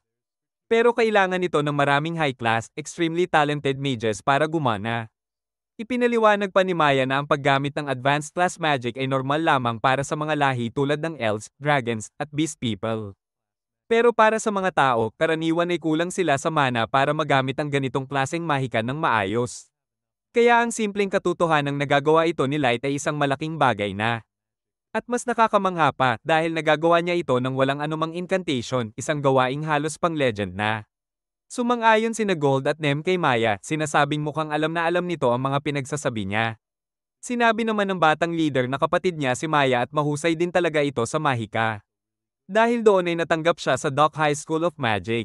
Pamilyar ang pangalang iyon kay Light kaya nagtanong siya kung iyon ba ang paaralang nasa Principality of Nine, ang lugar kung saan sinasabing pantay-pantay ang traito sa lahat ng lahi. Tumango ang bata, pero namigay ang mga mata niya nang sabihin niyang namatay ang mga magulang nila sa huling epidemya, kaya hindi na nakapunta si Maya sa nasabing paaralan. Dahil dito, binuo niya ang adventurer party kasama ang mga kababata niya upang makapag-ipon sila at may padala si Maya sa Dock High School of Magic. Naalala ni Light ang sarili niyang nakababatang kapatid at sinabi niya sa grupo na huwag mag-alala, sigurado raw siyang maaabot nila ang pangarap nila. Tinapos nila ang gabi, at kinaumagahan ay bumalik sila sa labas ng dungeon, dala-dala ang napakaraming high-level magic gem crystals. Nagulat ang receptionist at ang mga natitirang party naman ay nagtataka kung sino ba talaga ang mga bagong adventurer na ito. Masayang tinanggap ng receptionist ang mga crystals at bumalik na may dala-dalang bayad. Pagkatapos noon ay lumabas ang grupo sa guild at naglakad sa market. Halos lahat ng tao ay kumikilala sa kanila. Malamang, kumalat na ang kwento tungkol sa F-rank party na tumalo sa isang level 500 Mantes. Masaya si Light sa atensyon pero bigla silang nilapitan ng dalawang lalaki na nagtatanong kung sila nga ba ang tumalo sa Mantes. Agad namang tumutok si Nem ng dagger at tinanong kung ano ang kailangan nila. Umatras agad ang dalawa at nagpakilala bilang Suval at Heal. Nagsalita si Hill na hindi siya sigurado kung totoo ba ang balita na agad namang nagdulot ng dagger sa leeg niya mula kay Nem, na galit na tinanong kung tinatawag ba nitong sinungaling si Light. Pinakalma si Nem ni Suval, sinasabing kakampi sila dahil pinatunayan ni Light na hindi dapat maliitin ang mga tao. Pagkatapos ay tinawag ang dalawa ng kanilang party. Kaya nagpaalam sila at binati sina Light ng good luck. Maya-maya, pumila na ang grupo ni Light para muling pumasok sa dungeon. Rinig nila ang ibang lahi na nagsasabing imposible raw na tinalo ng human party ang isang mantis. Pagpasok nila, muli silang lumipad sa kalangitan ng dungeon hanggang mapansin nila sina Maya at ang grupo nitong naglalakad sa berdeng kapatagan. Nagpasya si Light na huminto at lapitan sila. May pagkamahiyain, inabot ni Maya si Light ng isang homemade ointment na itinuro raw sa kanya ng lola niya. Bilang pasasalamat sa tulong, masaya itong tinanggap ni Light at naisip niyang dapat ay may ibigay din siya pabalik. Palihim siyang kumuha ng isang magic card, saka ito kinenver bilang isang bracelet at ibinigay kay Maya. Tinanggap ito ni Maya ng buong tuwa at nangakong iingatan niya ito habang buhay. Kinagabihan, habang lumilipad sila sa kalangitan, tinanong ni Nem kung bakit binigyan ni Light si Maya ng napakalakas na item kapalit lang ng isang simpleng ointment na parang walang silbi. Natawa si Gold sa liit ng utak ni Nem at sinabing ang mahalaga ay ang intensyon. Bukod pa roon, ang ibinigay ni Light ay isang magic bracelet na kayang lumikha ng maliliit na himala kapag lubos na ninais ng gumagamit. Para kay Light, maaaring wala itong gamit, pero para kay Maya, maaari itong maging hangganan sa pagitan ng buhay at kamatayan. Makaraan ng ilang araw, bumalik ang grupo ni Light sa Adventurers Guild. Kagad na inutusan ni Nem ang receptionist na i-promote si Light sa S-rank dahil hindi raw siya karapat-dapat sa mas mababa pa roon. Kinabahan ng receptionist at ipinaliwanag na hindi iyon posible dahil may sinusunod na rank system ang guild. Ipinaalala pa niya kay Nem na ilang araw pa lang ang nakalilipas nang gumawa sila ng espesyal na kaso para kay Light at itinaas siya diretso sa D-rank matapos niyang patayin ang side mantis. Ngunit dahil sa walang tigil na panggigipit ni Nem, napilitan ng receptionist na sabihin na kung makakagawa si Light ng isa pang malaking tagumpay, maaaring ma-promote ulit ito. Nagustuhan ni Light ang ideya at nagpasya siyang habulin ng Rumord Adventurer Hunter na umaatake lamang sa mga tao. Kinuwento ito ni Light kina Gold at Nem ng gabing iyon at pumayag sila na ang paghuli sa Adventurer Hunter ay siguradong magbibigay ng malaking puntos sa kanya. Ang problema lang, wala silang kahit anong lead kung saan magsisimula. Habang nag-iisip sila, biglang napansin ni Light na may papalapit. Mabilis niyang sinuot ang maskara, naghanda ang dalawa niyang kasama. At isang portal ang bumukas sa harap nila. Handa na silang lumaban, pero sa ikinagulat nila, si Maya ang lumabas mula roon. Nanghina at sugatan si Maya at agad siyang sinalon ni Light. At doon, naputol sa gitna ang bracelet na ibinigay niya noon. Inihiga niya si Maya habang patuloy itong nagbubulong na kailangan niyang magmadali at sabihin kay Light ang lahat. Pagkatapos gamutin ang mga sugat niya, nagpasya si Light na silipin ang alaala ni Maya upang malaman kung paano siya nauwi sa ganitong kalagayan. Nalaman niya na kahapon, may ilang adventurer na nagsabi kay Maya at sa party nito tungkol sa adventurer killer na umaatake lamang sa mga tao. Pinayuhan silang lumabas agad ng dungeon at pumayag ang kanilang leader. Agad silang naglakad papunta sa exit. Ngunit hanggang dumating ang gabi, hindi pa sila nakakahiting daan. Pagod na ang lahat at nagdadalawang isip ang leader kung ligtas bang magkampo. Nakakita sila ng isa pang party na nakatakip ng buo ang mga mukha. Sinabi ni Maya sa kapatid na dapat nilang balaan ang grupong iyon tungkol sa panganib at ginawa nga nila. Hindi nila alam na ang mga iyon mismo ang adventurer killers. Nagbulungan ng grupo ng Kalabang Party, nagsasabing dapat ay mas maayos nilang nilinis ang huli nilang ginawa. Hindi maintindihan ng mga bata ang ibig nilang sabihin hanggang sa tumawa ang Dark Elf na si John at tinawag silang mga hanggal. Naguguluhan pa rin ang leader nang biglang ilabas ni Kaido ang espada at sabihing sila ang adventurer killers at ang party ni Maya ang huli nilang target sa gabing iyon. Doon lamang naunawaan ng mga bata na kaharap nila ang kinatatakutan nilang bangungot. Kahit sa sandaling iyon, sinabi pa rin ng kapatid ni Maya at ng mga kaibigan niya na tumakbo siya habang hinaharang nila ang mga rasistang mamamatay. Sinarapan nila si Kaido na nainsulto na may lakas loob ang ilang batang tao na labanan siya. Agad niyang tinaga ang kapatid ni Maya at nang sumugod ang dalawa pang lalaki, pinabagsak niya rin ang mga ito nang walang kahirap-hirap sa isang iglap. Takot at wasak ang kalooban ni Maya pero tumayo pa rin ang mga lalaki. Sinabi nila sa kanya na tumakbo at tuparin ang pangarap niya. Muli nilang sinugod si Kaido, ngunit tinaga niya sila agad. Naisigaw na lang ni Maya ang sakit at takot na nararamdaman niya. Sinimulan niya na sermonan si Kaido na kailangan pa niya ang mga tao ng buhay para sa kanyang mga eksperimento. Sagot naman ni Keido na kahit anong insekto na lumaban sa kanya ay dapat puksain, at sinabi pa niya kay Yan na nag-iwan naman siya ng isa. Pinili niya na palampasin ito dahil bihira ang mga human mage at napagpasyahan niyang kunin si Maya.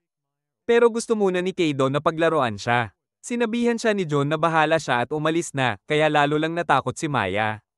Sinabi pa ni Keido na dapat magpasalamat siya dahil isang magiging alamat daw tulad niya ang gagamit sa isang maruming tao tulad ni Maya. Hindi makapagsalita si Maya, ngunit sa sandaling iyon, tumayo muli ang kapatid niya at inutusan siyang tumakbo. Namangha si Yan sa tibay ng loob nito at sinabing gusto niya lalo itong buhayin para sa kanyang eksperimento. Pero alam ng kapatid ni Maya na hindi na siya maliligtas sa tindi ng pinsalang natamo niya, kaya handa siyang ibuwis ang natitira niyang lakas para mailigtas ang kapatid. Inutusan niya si Maya na tumakbo at mabuhay ng mahaba, at dahil sa sobrang takot at desperasyon, sumunod si Maya. Inutusan niyan si Keido na hulihin si Maya, ngunit nainis ito dahil ayaw niyang may nag-uutos sa kanya. Nagpasya siyang tapusin muna ang kapatid ni Maya na biglang inulit ang sinabi ni Gold noon na ang laban ay tungkol sa pagkamalikhain at kasanayan. Ito na raw ang pagkakataon niyang ipakita ang kanyang kakayahan. Pinagmasdan lang siya ni Keido habang bumubulong, hindi iniisip na may kaya pa siyang gawin. Bigla niyang ibinato ang espada sa mukha ni Keido, at kahit nailagan ito ni Keido, naabala siya ng sapat para masapak siya ng kapatid ni Maya gamit ang kanyang kalasag, dahilan para tumilapon siya. Nagngit-ngit si Keido sa galit na isang tao ang nakaalipusta sa kanya. Gumawa siya ng tinik na gawa sa puting liwanag at tinusok ang dibdib ng bata. Naglakad na siya palapit para tapusin ito, ngunit sumingit si Yan at sinabing habulin muna ang tumatakas na babae bago ito makapagbigay ng babala sa iba. Napilitan si Keido at mabilis na hinabol si Maya, tinatakpan ng daraanan niya gamit ang mga talim ng liwanag. Sinabihan niya si Maya na matuto ng wastong asal sa harap ng tagapagdala ng alamat na espada ng mga elf. Lumilikha siya ng sunod-sunod na talim ng liwanag na parang hagdanan pababa. Nagpasya si Maya na lumaban dahil ayaw niyang masayang ang sakripisyo ng kapatid at mga kaibigan niya. Nagpalipad siya ng mga icicle kay Keido na madali lang niyang naprotektahan ang sarili laban dito. Pero nainis siya nang makita si Maya na susubok tumakas at tinaga niya ang binti nito. Tiniyak ni Keido na hindi na makakatakas si Maya. Sinabi niya na ngayon ay magkakaroon siya ng pagkakataong paglingkuran ng isang magiging dakilang bayani tulad niya. Tinawanan siya ni Maya, sinabing isa lang siyang mato na nananakit ng mga mahihina. At kung may nararapat tawaging bayani, si Light lang yon. Tumama ang mga salita niya sa pinakamasakit para kay Keido dahil buong buhay siyang tinawag na mato ng ibang elf. Tuluyang napaikan si Keido nang tawagin siyang duwag na walang kwenta at pinaulanan niya ng mga talim ng liwanag si Maya para patayin ito. Nanghihina at desperado, nag-wish si Maya na makatakas at makarating kay Light dahil siya lang ang makakatulong. Tinupad iyon ng bracelet at bigla siyang na-teleport sa silid ni Light. Matapos malaman ni Light ang buong nangyari, sinabi niya kina Nem at Gold na kailangan nilang umalis agad. Sa loob ng dungeon, narating ni Keido si Yan na kasalukuyang nagpapagaling sa kapatid ni Maya na himalang buhay pa. Pagkakita niyan kay Keido, agad nitong tinanong kung nasaan si Maya. Sagot ni Keido, akala niya ay nag-teleport si Maya pabalik doon para iligtas ang kapatid niya. Nagalit siya at tinanong si Keido kung paano natalo ng dating miyembro ng White Knights ang isang ordinaryong human girl. Nainis si Keido at sinabing hindi niya alam na may teleportation item pala si Maya. Agad namang kinabahan si Yan. Napagtanto niyang kapag nakarating si Maya sa guild at nai-report ang lahat, malalaman ito ng bansang Elven at magpapadala sila ng White Knights para hulihin sila at bawiin ang legendary sword na ninakaw ni Keido. Nasindak si Keido nang marinig iyon dahil alam niyang napakalakas ng White Knights, lalo na ang kanilang kapitan na nasa level 3,000 pataas. Sa sobrang inis, sinipa-sipa niya ang lupa.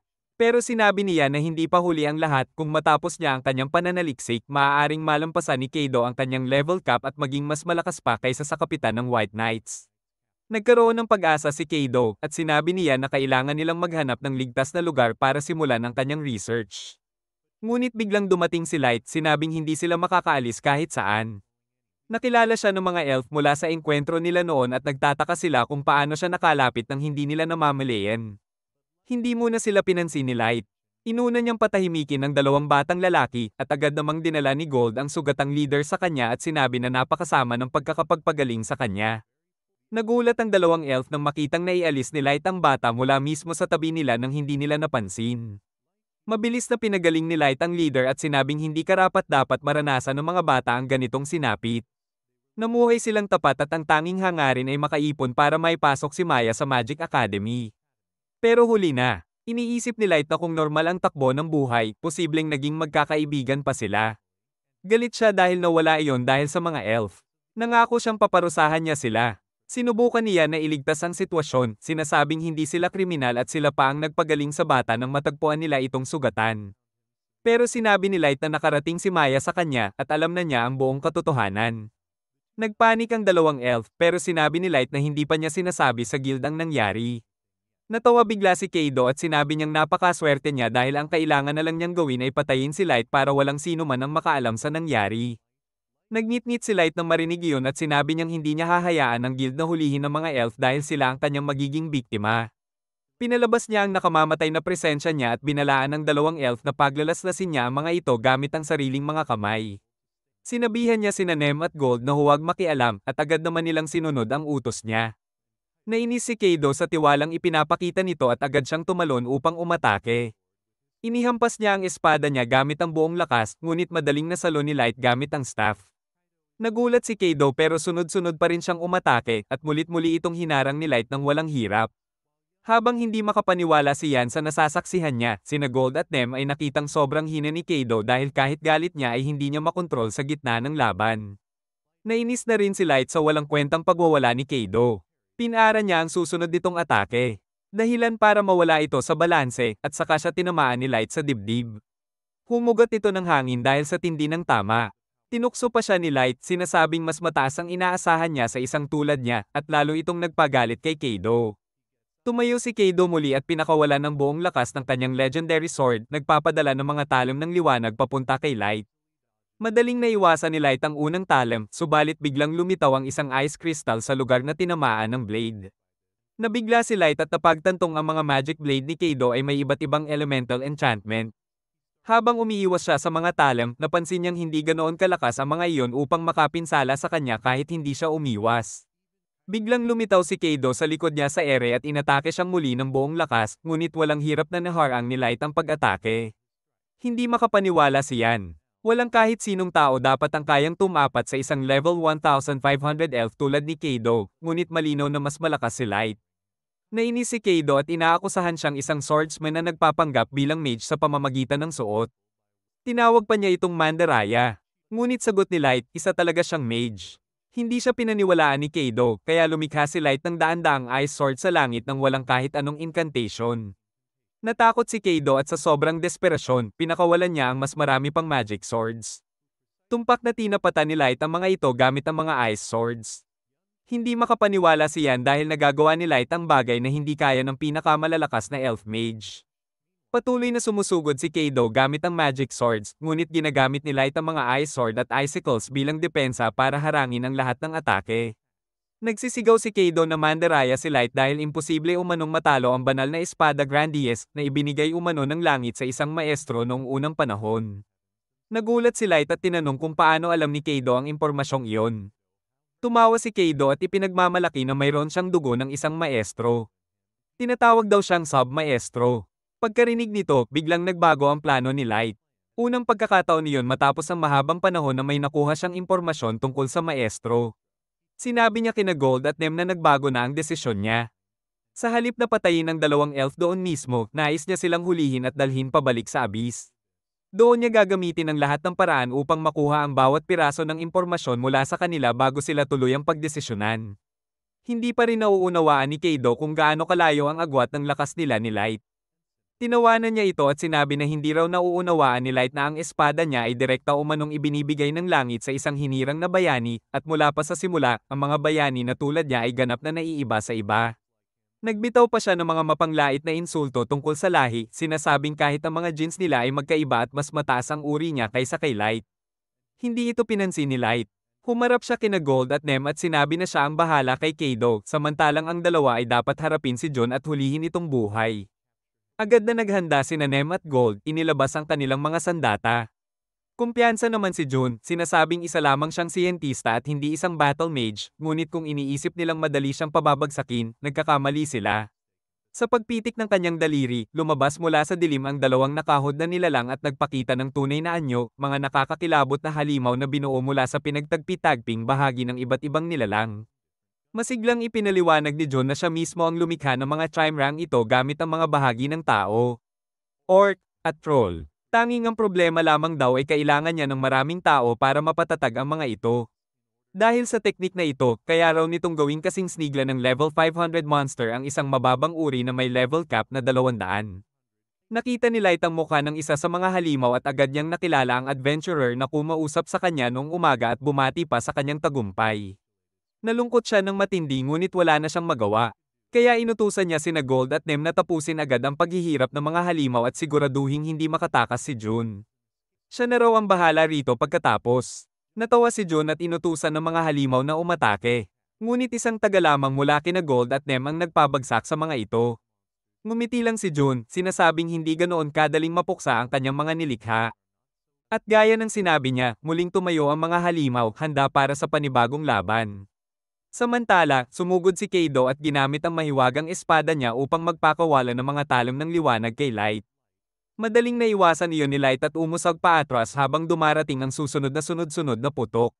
Sa kabilang panig, umatake ang isa sa hybrid monster kay Nem. Tumalon si Nem paatras at tinaga ang mga braso nito, nakiusap na sana bumagsak na ito ng madali. Natawa si Gold at tinanong siya kung nasaan ang dati nitong tapang. Sumagot naman si Nem na hindi rin naman normal ang kilos ni Gold ngayon. Tumawa si Gold at sinabing nagsisimula pa lang siyang uminit. Umatake ang pangalawang halimaw kay Gold. Hinarap niya ito ng direkta, ngunit umatras ang halimaw sa huling saglit at nag-counterattack. Nasalo ni Gold ang atake gamit ang kanyang kalasag ngunit napaatras siya dahil sa lakas ng impact. Tumawa si June na parang nasisiraan ng bait at sinabi sa kanila na sumuko na lang. Kapag ginawa nila yon, nangangako raw siyang magiging banayad siya sa pagsusuri sa kanila. Nandidiri si Nem sa sinabi ng Dark Elf at tinanong si Gold kung pwede na ba nilang tapusin ang laban dahil ayaw niyang tumagal pa ito. Sumang-ayon si Gold kaya nagpa siya silang ilabas ang kanilang mga ultimate attack. Kumislap ang mga dagger ni M sa isang nakakakilabot na lilang liwanag habang ang espada ni Gold ay naglalabas naman ng matinding puting enerhiya. Habang naghahanda silang umatake, nananatiling kalmado si John, sinasabing may matinding kakayahang mag-regenerate ang mga hybrid niya at hindi basta-bastang mamamatay. Pero naputol ang tawa niya nang mapansin niyang hindi na nagre-regenerate ang mga nilalang niya at nagiging abo na lamang matapos tamaan ng atake. Hindi siya makapaniwala at dali-daling lumapit para tingnan kung ano ang problema. Ngunit mabilis siyang pinigilan ni Nem, tinitiyak na doon na matatapos ang kanyang lahi. Samantala, sa kabilang panig, ginagamit ni Light ang kanyang ice magic para ganap na lamangan si Kaido, na napaatras at natambas sa lupa. Nilapitan siya ni Light at tinanong kung bakit bigla siyang umatras gayong siya mismo ang nagpasimula ng laban. Ang pang-aasar na iyon ay nagpabalik kay Kaido sa alaala ng kapatid ni Maya na minsang naglakas loob tumayo laban sa kanya at sinuntok pa siya sa mukha. Sumiklab muli ang galit niya habang sinasabi na mas mababa ang mga tao at dapat nang mawala sa mundo. Muling tumayo si Kaido at pinalabas ang totoong kapangyarihan ng legendary sword na Grandies na umabot pa paitaas sa kalangitan. Napatras si Light nang iwinasiwas ito ni Kaido sa direksyon niya. Napansin niya na puno ng iba't ibang uri ng mahika ang espada at gumagalaw na parang letigo dahil sa pag-ikot at pagkurba nito. Pinapanood din na Nem at Gold mula sa malayo at sinabing nakakaaliw ang teknik na iyon mula sa isang low-rank na hamak. Ngunit alam nilang hindi iyon maihahambing sa lakas ni Light. Lalong nainis si Kaido habang sumisigaw kay Light na tigilan ang pag-iwas at humarap ng diretsahan dahil isang tama mula sa legendary blade ay wawasak daw sa buong angkan nito. Tumawa lang si Light, sinasabing sobra ang pagtantya ni Kaido sa sarili niyang lakas. Bumaba siya pabalik sa lupa, iniunat ang mga kamay, at hinamon siyang tamaan siya. Galit na galit, buong lakas na inihampas ni Kaido ang Grandies patama kay Light at tumama ito ng todo sa balikat niya. Ngunit laking gulat niya nang wala man lang gasgas si Light at nakatayo pa rin na parang walang nangyari. Tinatanong pa nito kung iyon na ba ang sukdulan ng lakas niya. Natuliro si Kaido at nagsimulang mag-swing ng walang tigil, hindi makapaniwalang may nakakalamang sa kanya kahit hawak niya ang alamatang espada. Ngunit agad tinapos ni Light ang laban, winasak ang enchantment ng espada, at binigyan si Kaido ng isang malakas na uppercut sa mukha, dahilan para muling tumilapon ito sa lupa na duguan. Tumayo si Light sa ibabaw niya, puno ng pagkasuklem, at sinabing kukunin niya ang lahat ng impormasyong kailangan niya sa anumang paraan na kaya niyang gawin. At magpapatuloy siya hanggang si Kaido mismo ang humiling ng kamatayan. Doon na pagtanto ni Kaido na tapos na siya. Nag-iba ang tono niya. Lumuhad kay Light at nagmakaawa. Sinabi niyang galing siya sa Queendom of the Elves at minsan nang naging susunod na kapitan ng Legendary White Knights. Tiningnan lang siya ni Light ng may matinding pagkadismaya at tinanong kung paano siya nagkakalakas loob tawaging sarili niyang bayani kung ganoon siya kabilis sumuko. Ang tunay na mga bayani ay ang mga kasamahan ni Maya na lumaban hanggang sa huli at ibinigay ang kanilang buhay. Dahil doon, inalis ni Light ang kanyang maskara at sinabi kay Kaido na kung magawa niyang makaskas man lang siya sa laban, palalayain niya ito. Ngunit hindi tinatanggap ni Kaido ang hamon at tumakbo palayo, hindi makapaniwalang nangyayari ito sa kanya. Gusto siyang pahirapan ni Light gaya ng pagpapahirap ni Kaido kay Maya, kaya ginamit niya ang kanyang solar ray at pinasabog ang isa sa mga binti nito, dahilan para bumagsak si Kaido sa lupa sa sobrang sakit. Sa puntong iyon, parehong naitali ang dalawang elf habang pinulot ni Light ang mga bangkay ng mga kasamahan ni Maya. Sabi niya, hindi nila maaaring ilibing ang mga ito sa dungeon dahil napakaraming halimaw. Kaya ginamit nila ang teleportation magic para dalhin silang lahat sa abyss. Pagmulat ng mga mata ng mga elf, nakita nila ang isang napakalaking throne room at naguluhan sila. Ipinaliwanag naman ni Light na nasa pinakailalim sila ng dungeon na tinatawag na Doges at dito sila naninirahan. Hindi makapaniwala si John na may nabubuhay sa pinakailalim ng pinakamapanganib na dungeon sa mundo, pero agad siyang tinahimik ni Nem sa pamamagitan ng isang sipa. Pagdating ng apat na tapat na tagapaglingkod ni Light, sinalubong nila siya at tinanong kung sino ang dalawang elf. Ipinaliwanag ni Light ang sitwasyon, ginagamit daw ng dalawang ito ang mga tao sa hindi makataong eksperimento, na nagresulta sa pagkamatay ng napakaraming tao ng walang dahilan. Sa sandaling sabihin niya iyon, nag-iba ang atmosfera. Nanginig ang mga elf nang maramdaman nila ang mabangis at nakakatakot na presensya ng apat na babaeng nasa harap nila. Tinanong ni May kung nais ba ni Light na maranasan ng dalawang elf ang pinakamalalang sakit na maaari. Sumang-ayon ang iba at nagbigay pa ng mga ideya kung paano nila maaaring patayin ang mga ito, ngunit sinabi ni Light na kailangan pa niyang kunin ang lahat ng impormasyon mula sa kanila. Pagkatapos doon, siya mismo ang papatay sa kanila. Lahat sila ay pumayag. At lumingon si Light kina Gold at Nem, inutusan silang siguraduhing gumaling ang kapatid ni Maya at gumawa ng isang maayos na libingan para sa dalawang matapang na kaibigang nag-alay ng buhay upang protektahan si Maya. Pagsapit ng panahon na magising si Maya, nakita niyang nakaupo si Light sa tabi niya sa isang inn. Litong-lito siya at hindi agad maalala ang mga nangyari. Kaya ipinaliwanag sa kanya ni Light ang lahat. Nagsinungaling siya at sinabing nakita niya si Maya na walang malay sa dungeon at dinala niya ito sa ligtas na lugar. Biglang naalala ni Maya ang lahat at dali-daling tumingin sa paligid upang hanapin ang mga kaibigan at ang kapatid niya, ngunit ang nakita lamang niya ay ang kapatid niyang natutulog ng mahimbing sa kabilang kama. Sinabi ni Light na nasa malalim na paghilom ang kapatid niya dahil sa matinding pinsala, pero makaka-recover daw itong lubusan. Ngunit dumilim ang tagpo nang sabihin niya na hindi niya nailigtas ang mga kaibigan ni Maya at ang tanging nakuha niya ay ilang hibla ng buhok na iniabot niya dito. Napaluha si Maya para sa mga nasawi niyang kaibigan, ngunit nakaalalang may kapatid pa siyang makakabahagi sa bigat na nararamdaman niya.